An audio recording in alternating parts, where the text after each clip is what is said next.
Boa tarde, mães orantes. Invoquemos o Espírito Santo para que nos ilumine no estudo dos capítulos 24 e 25 do Atos dos Apóstolos, Atos do Espírito Santo.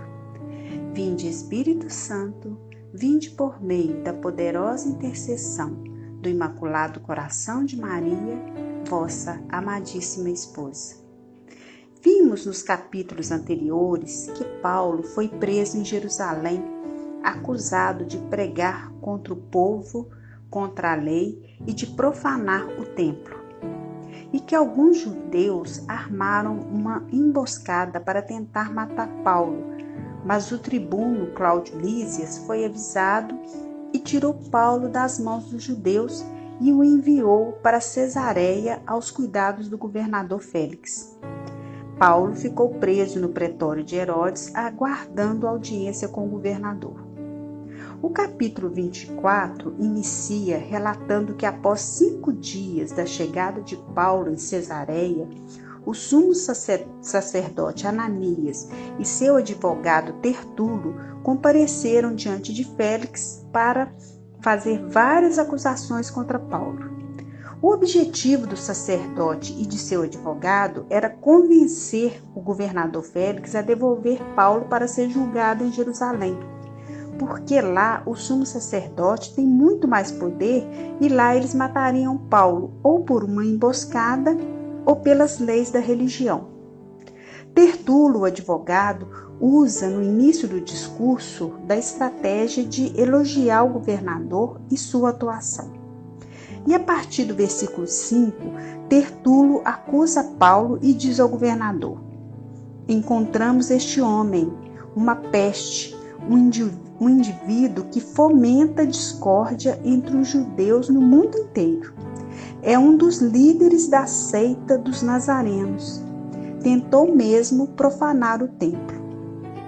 Depois dessa acusação, o governador faz um sinal para Paulo e ele inicia sua defesa, que na verdade é uma profissão de fé. Paulo reconhece na presença de Félix que segue uma doutrina que os judeus que o acusam chamam de sectária ou seita, mas que na verdade é o caminho. E Paulo segue dizendo: sirvo a Deus de nossos pais, creio nas Escrituras, na lei, nos profetas e tenho esperança em Deus, assim como eles também esperam, de que há de haver a ressurreição dos justos e dos pecadores. E Paulo ainda diz que procura ter sempre sem mácula sua consciência diante de Deus e dos homens.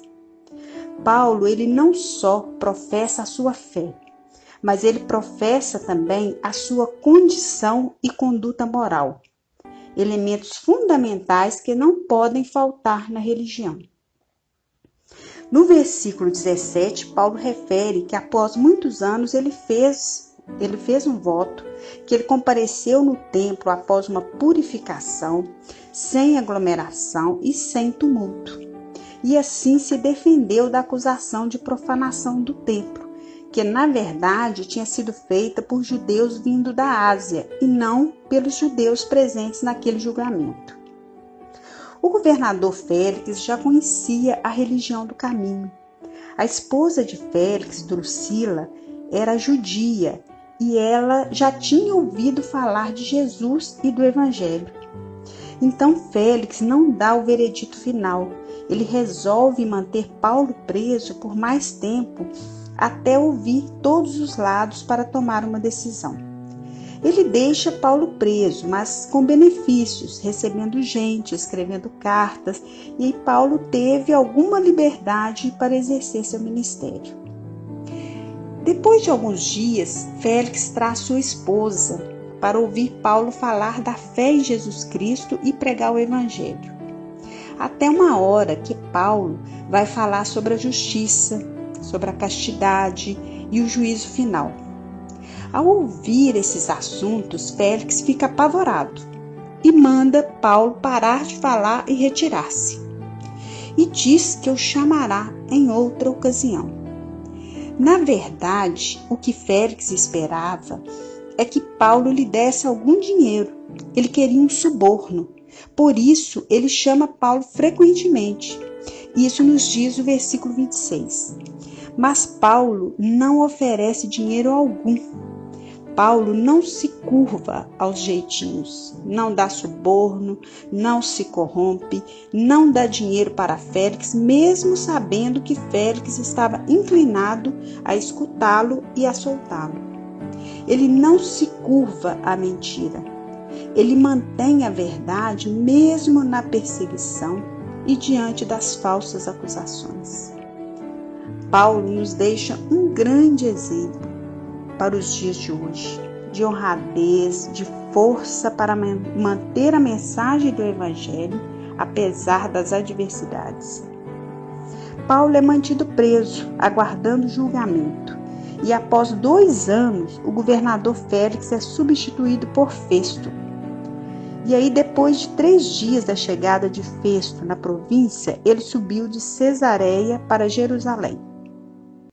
Os sumos sacerdotes e os judeus mais notáveis foram procurar Festo para acusar Paulo e pedir que o mandasse de volta a Jerusalém.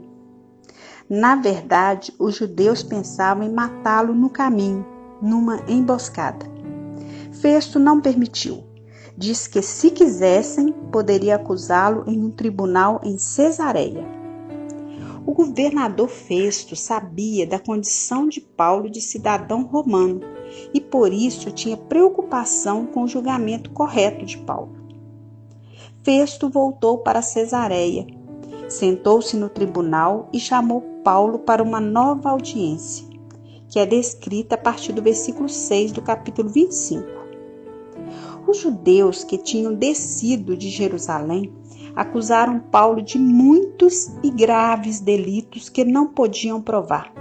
Eles queriam que Festo o condenasse à morte. Paulo se defende, dizendo que não pecou contra a lei dos judeus, nem contra o templo, nem contra César. Paulo, ele é conhecedor da lei. Ele não é conhecedor só do Evangelho, ele conhece o que rege a sociedade. Ele conhece as leis romanas e ele sabe que para um cidadão romano e para as autoridades romanas, você tem que ter acusações muito claras para condenar um cidadão romano. E Paulo questiona quais são as provas que os judeus têm contra ele para condená-lo à morte. E Festo, querendo agradar os judeus, pergunta a Paulo se ele quer ser julgado em Jerusalém. Paulo, porém, nega novamente as acusações dos judeus. Ele sabe dos seus direitos e apela para César. E assim, seu julgamento será em Roma, diante do imperador. Paulo, ele segue a inspiração do Espírito Santo desde sua conversão. E ele sabe que sua missão divina é chegar em Roma, que o próprio Jesus orientou a testemunhar sua fé também em Roma. E Paulo usa todo o seu conhecimento de direito, das leis romanas, das normas da sociedade, para evitar ser açoitado, ser julgado em Jerusalém e ser morto antes de cumprir toda a sua missão. Alguns dias depois dessa audiência, o rei Agripa e sua esposa Berenice foram a Cesareia para saudar o governador Festo. Agripa era rei de Israel. E Festo, incomodado com a situação de Paulo, expôs ao rei o caso de Paulo, a história da sua prisão, as acusações dos judeus, o julgamento no tribunal, e que as acusações eram só desavenças religiosas e uma discussão a respeito de um tal Jesus, já morto, e que Paulo afirma que está vivo. O rei Agripa, então, disse que também gostaria de ouvir Paulo. Vimos no capítulo 25 que a profissão de fé de Paulo é proclamar que Jesus está vivo e é o Senhor. O que para uns é uma seita, para Paulo e os cristãos é uma questão de vida. Crer no Cristo vivo, levar a vida em seu nome. O governador Festo confessa que averigou que Paulo não fez coisa alguma digna de morte, mas que Paulo apelou a César e sendo cidadão romano, ele tem esse direito.